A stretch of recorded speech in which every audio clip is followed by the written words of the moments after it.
colonialismo italiano, potrei dire, non è un colonialismo fatto di italiani brava gente. In questa rimozione, in questo non volerlo raccontare, ti dà idea quanto ancora questo coloniale stia lavorando nella coscienza di tutto questo paese.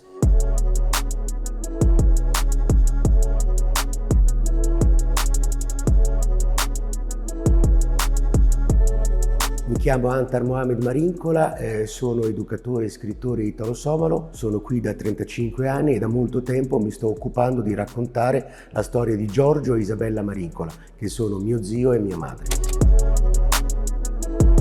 Mia madre e mio zio vengono in Italia per scelta del padre. Mio nonno scelse di non farli crescere in Somalia perché per lui la Somalia non era adatta per far crescere due bambini, per la scuola, per la vita in generale. La cosa disturbante è che lui, mio nonno, lasciò la madre di Giorgio e di Isabella in Somalia e li strappò molto piccoli. Questo è, diciamo, il dramma in qualche modo che aleggia attorno a questa famiglia. Non era facile parlare di quel rapporto tra mia nonna e mio nonno, perché dobbiamo capire che questa relazione aveva come contesto il colonialismo italiano e di solito nel colonialismo è difficile che i rapporti d'amore siano così neutrali, c'è sempre questa dimensione un po' di subalternità e di violenza. La difficoltà maggiore per loro era quella non tanto del pregiudizio e del razzismo, ma di non avere qualcosa su cui specchiarsi, qualcosa che poteva rimandarti la storia, l'origine e il discorso della tua nascita. Mia madre non si vedeva scura, non si vedeva nera e chiese una volta a suo padre, a Giuseppe Marincola, chiese perché lei era abbronzata. E il padre rispose così, disse: Isabella, perché hai preso troppo sole a Mogadiscio. Non le disse perché Isabella e Giorgio avevano una mamma somala. Per raccontare la storia di Isabella e di Giorgio Marincola coscrissi un libro che si chiama Timira, romanzo meticcio con Umin 2 e ti leggerò alcuni passaggi che sono significativi. Roma, anno di grazia 1946. Il razzismo che ho conosciuto da ragazza era molto diverso da quello di oggi. La gente era più curiosa che ostile, almeno in apparenza. Negli anni 30 molti vedevano in me l'icona dell'avventura coloniale, mi vezzeggiavano come una Bertuccia ammaestrata. Erano entusiasti di quella abissina che parlava italiano e faceva la riverenza. A teatro, in tram, per la strada, ovunque andassi mi sentivo studiata, con gli occhi e con le parole.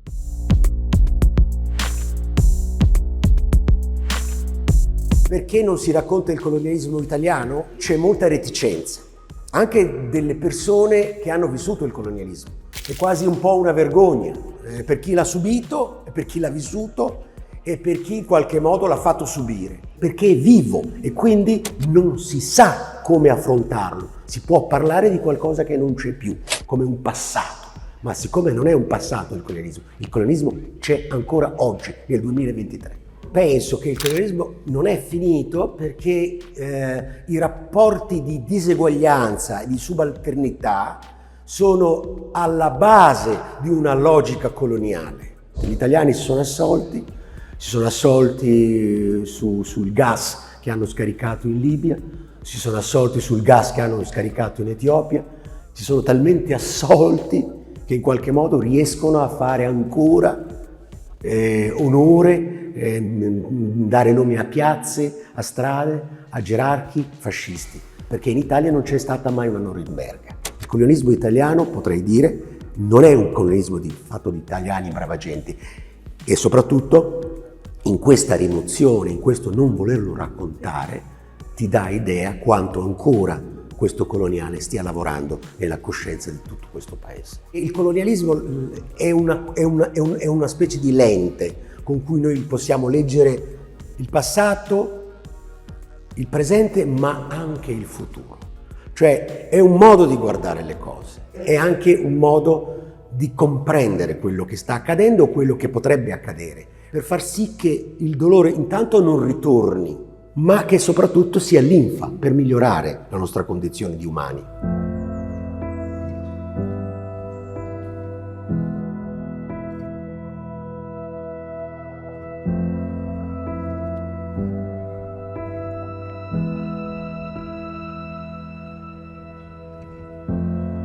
Questo passaggio pedonale è stato inaugurato il 25 luglio del 2022 e dedicato a Isabella Marincola e a Giorgio Marincola, e la storia particolare di mio zio è che è l'unico partigiano italo-somalo medaglia d'oro della Resistenza italiana. Non lo so perché Giorgio Marincola abbia scelto di fare il partigiano, però sicuramente in quel tempo lì dovevi scegliere di fare qualche cosa. Sicuramente era una persona che aveva subito la questione della razza, perché era un ragazzo scuro, in qualche modo aveva interiorizzato una violenza, perché il periodo fascista è stato un tempo estremamente violento, e avendo avuto soprattutto un professore come Pilo Albertelli, che è morto nelle Fosse Ardeatine, un partigiano anche lui, di Giustizia e Libertà del Partito d'Azione, non si poteva sottrarre.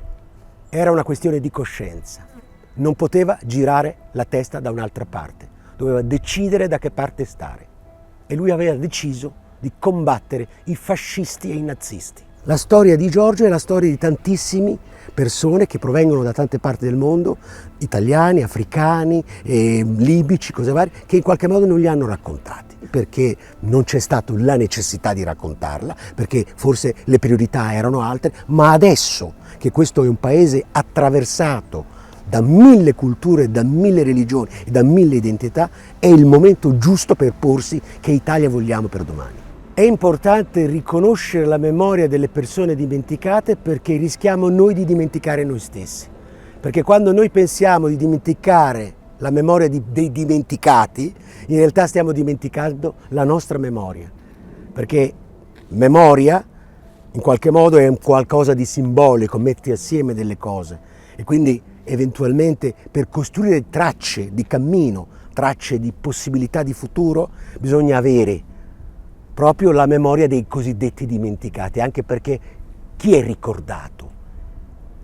Con che cosa siamo ricordati? Queste storie dei cosiddetti dimenticati ci raccontano in realtà che se noi dimentichiamo la storia dei dimenticati, in realtà stiamo dimenticando la nostra storia.